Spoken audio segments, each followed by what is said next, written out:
গতকাল ঈদের দিন গিয়েছিল মাহারা এই প্রতিবন্ধী ছেলেকে আমরা নতুন গোসল করিয়ে নতুন কাপড় পরিয়ে দেই, পাঞ্জাবি টুপি পরিয়ে দেই। তারপরে তাকে আমরা সেমাই চিনি এমনকি মাংস একটু খাওয়াইছিলাম।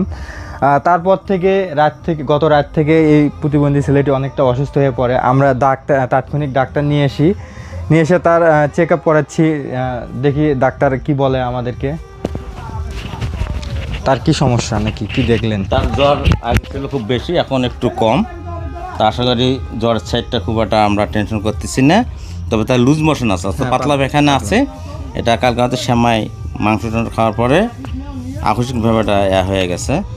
তারপরে এখন যে ট্রিটমেন্ট দেওয়া হলো আশা করি উনি সুস্থ হয়ে যাবেন। দুর্বল আছে, মা মারা যাওয়ার পর থেকে অতিরিক্ত একটু দুর্বল আছে। আল্লাহর রহমতে সুস্থ হবেন ইনশাআল্লাহ। সকলেই এই প্রতিবন্ধী সন্তানের জন্য দোয়া করবেন, আমরা যেন সুচিকিৎসার মাধ্যমে তার সুন্দর ব্যবস্থা করতে পারি। অসুস্থ এই প্রতিবন্ধী আঙ্কেলের ভিডিওটি দেখা মাত্র অবশ্যই একটু শেয়ার করবেন এবং তার জন্য দোয়া করবেন। আঙ্কেলটি যেন দ্রুত সুস্থ হয় এবং বেশি বেশি শেয়ার করে অন্যকে দেখার সুযোগ করে দিবেন।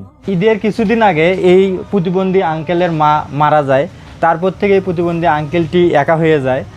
মায়ের সুখ উঠতে না উঠতেই তিনি বারবার অসুস্থ হচ্ছেন। আমরা গতকাল ঈদের দিন এই প্রতিবন্ধী আঙ্কেলকে গোসল করিয়ে দিয়ে নতুন কাপড় পরিয়ে দিয়েছি আপনাদের সহযোগিতার মাধ্যমে। তারপরে আমরা তাকে একটু সেমাই খাওয়াই এবং রাত্রেবেলা তাকে একটু মাংস খাওয়াই। তারপর থেকে আমরা যখন রাতে ছিলাম আমরা দেখি যে তার অনেকটা শরীরে অনেকটা জ্বর আসে এবং সাথে পাতলা পায়খানাও অনেকটা হয়। তা আসলে তারপরে আমরা আজকে তাকে ডাক্তার নিয়ে এসে তাকে চেক আপ করাই। ডাক্তার বলে যে তার একটু জ্বর আছে শরীরে এবং পাতলা পায়খানা হয়েছে। ডাক্তারের পরামর্শ অনুযায়ী আমরা তাকে ট্রিটমেন্ট করব ইনশাল্লাহ, তাকে ওষুধ খাওয়াবো।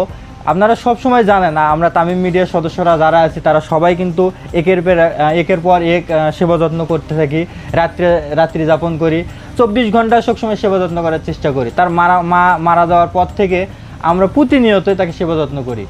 আপনারা অনেকেই আমাদেরকে ভিউ ব্যবসা বলেন।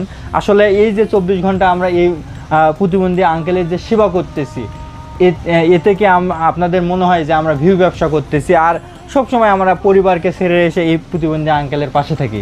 আপনারা অনেকেই এই প্রতিবন্ধী আঙ্কেলের ঠিকানা জানতে চান। এটা গাইবান্ধা জেলার পলাশবাড়ি থানার 1 নং কিশোরগাড়ি ইউনিয়নের কাশিয়াবাড়ি গ্রাম।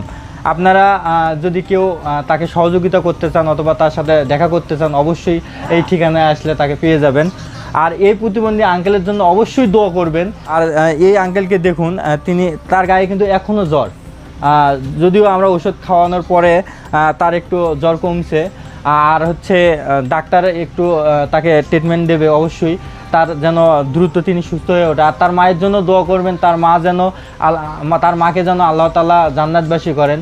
আর আমাদের জন্য দোয়া করবেন, আমরা যেন সুস্থ থাকতে পারি এবং এই প্রতিবন্ধী আঙ্কেলের জন্য সবসময় যতদিন তিনি বেঁচে থাকবে ততদিন যেন তার সেবা যত্ন করতে পারি।